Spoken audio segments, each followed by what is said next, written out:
The local sheriff says there is a growing problem with human and drug smugglers crossing the border near San Antonio.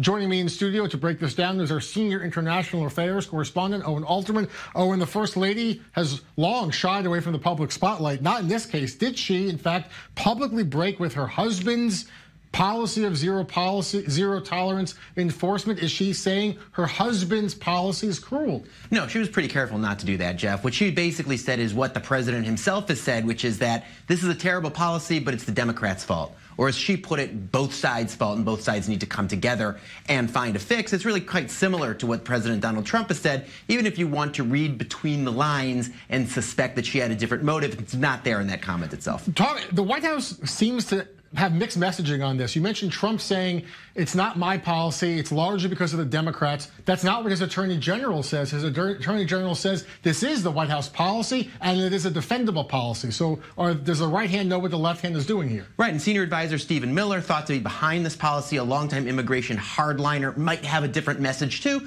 Look, Jeff, in this administration, like so many administrations, people are of two minds about this. I don't think anyone's happy to see children separated from their parents, but there are some who really do see this as a potential deterrent to immigration, to illegal immigration, and others who really don't see this as a wise move.